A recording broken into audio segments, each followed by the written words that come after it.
Good afternoon, guys and girls. I hope everyone's doing well, especially in the circumstances we find ourselves in. We've had a bit of a rainy morning this morning here. It was forecast. As you can see, we're just clearing up a little bit now. Hopefully we'll get some sunshine a bit later.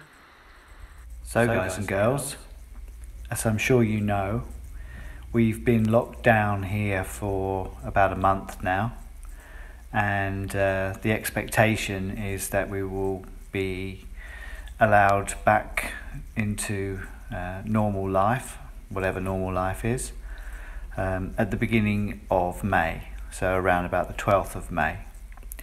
So we've got another two to 3 weeks to go before that happens.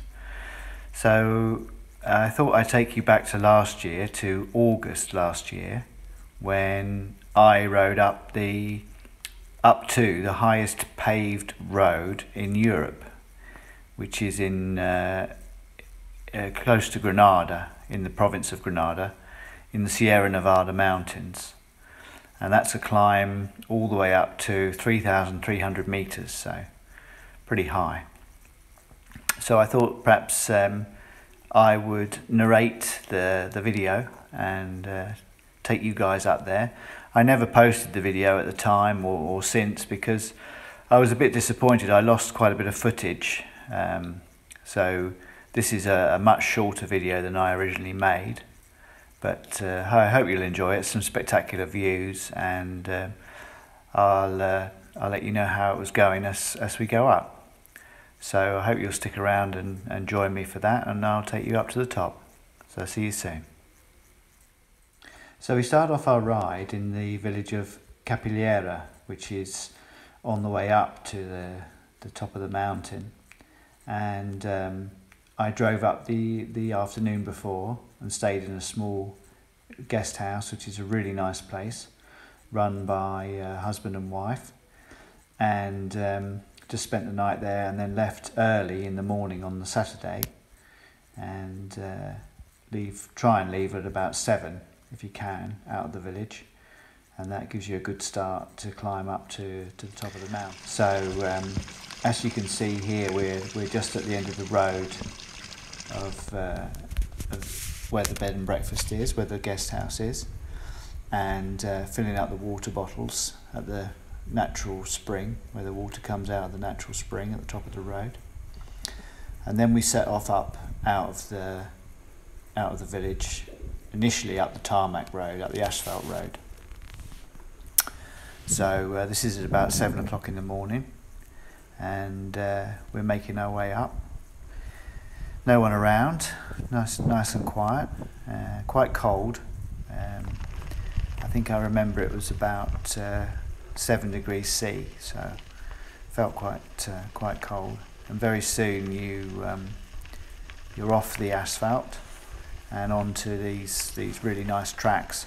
And this first part, the first track, is actually quite heavily used by cars and also little coaches, small coaches, because it takes people up to the barrier, which is where you can't drive any further, although there is an official coach service which takes walkers up to a certain point up the mountain where they can walk up from and go from there, so to make it a bit easier for them. So the lower part that I'm on now is going up to that gate across the track, and there's a car park there, and people can drive up and leave their cars. A lot of the cyclists drive up to there with their bikes on a bike rack, and then they cycle up from the barrier. So this part here now, we're the other side of the barrier, and you can see the sun starting to come up. We've gone around the other side of the mountain, so we're around on the east side, and we're climbing up to this elevation at 2,400 meters. So this is like a mirador point where you can stop. There's a couple of stone benches, and you get these spectacular views out over the countryside. And then carrying on up, this is now getting towards the single track. So this is after where the official coaches drop off the walkers, and the walkers actually go off in a different direction, and they use a track that we're not allowed to ride on the mountain bikes, and they walk up to the top of their mountain, which is over to the right hand side of where I am, and I'm climbing up on the mountain bike track. So you can see some of the views and the track going away in front of us here. Pretty spectacular scenery and surroundings. And of course this is August, so this is really the only time of year that it's suitable to go up there. Earlier in the year and later in the year there's always snow towards the top, so in August you can go and there may be snow around, but you'll always be able to get up to the top on the bikes. And you'll see on the video there's a few ultra marathon runners running around, and come past those guys, pretty fit guys. And also there's some walking groups that you'll see a little bit later on. So we're getting up around 2,500 meters here, and this is where I start to feel the effects of the altitude. The air's getting very thin, and you have to be very careful that you rein back your effort a bit to make sure that you don't get problems because it's very easy to start getting very dizzy and start to feel quite unwell. So it's important to manage your effort and make sure you don't try too hard. And you can see the trails going away in front and climbing up the mountain in front of us here, and we're heading up towards the top, so making our way up, and it's pretty spectacular riding, and it's a ride that I really enjoy. I really enjoy this. Last year in August I went on my own, and I did it on my own. The year before I did it with a few friends. A few of us went and did it together. But I mean, to be honest, when you get towards the top, there's a lot of people around anyway, so you don't feel like you're on your own.